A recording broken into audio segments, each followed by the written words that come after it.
Lorsqu'un contrat est conclu entre deux personnes, le plus couramment, chacune d'elles a des obligations à remplir auprès de l'autre.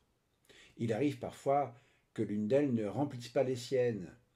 Et si cette inexécution est fautive, car elle n'est pas exonérée par la force majeure ou l'inexécution de l'obligation correspondante de l'autre, le créancier de l'obligation en question peut solliciter du juge la révocation du contrat, c'est-à-dire en langage courant son annulation, afin qu'il cesse de produire ses effets. Mais deux termes évoquent cette révocation, la résolution et la résiliation. Quelles en sont donc les différences? Pour cela, il faut distinguer les contrats à exécution instantanée, dont les obligations déterminantes doivent s'exécuter qu'une seule fois, même sur une longue période, pour considérer le contrat comme pleinement achevé, des contrats à exécution successive, dont les obligations déterminantes se renouvellent régulièrement sur une période déterminée ou indéterminée, et qui nécessitent de remplir loyalement ces obligations à chaque fois que nécessaire.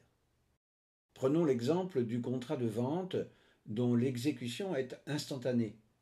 En effet, ce qui caractérise la vente d'un produit est le fait que le vendeur délivre un produit conforme à son offre, contre le paiement du prix par l'acheteur, qui doit en plus en prendre livraison.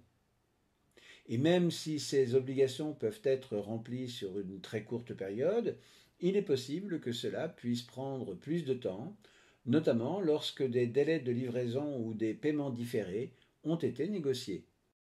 Le contrat de location peut illustrer en revanche le cas du contrat à exécution successive. En effet, le propriétaire s'engage essentiellement à mettre à disposition par exemple un logement sur une longue période, éventuellement renouvelable, alors que le locataire s'engage à en payer le loyer régulièrement, généralement mensuellement. Ainsi donc, chaque partie renouvelle ses obligations régulièrement sur une période déterminée ou indéterminée. La révocation d'un contrat à durée instantanée n'a pas les mêmes conséquences que celle d'un contrat à exécution successive. Dans le premier cas, si l'acheteur a bien payé le prix de son produit, mais que le vendeur ne délivre pas un produit conforme, l'acheteur peut demander la résolution de son contrat avec un effet rétroactif, c'est-à-dire qu'il faudra remettre les choses en l'état où elles se trouvaient avant la résolution, et ainsi restituer à l'autre les prestations qui auraient déjà été exécutées. Le vendeur devra alors rembourser son client. C'est également ce qui se passe en cas de nullité du contrat lorsque ce dernier a été mal conclu, au mépris des règles sur la formation du contrat. Alors que la révocation d'un contrat à exécution successive provoque sa résiliation uniquement, sans aucune remise en l'état. Chacun conserve le bénéfice des prestations qu'il a déjà reçues.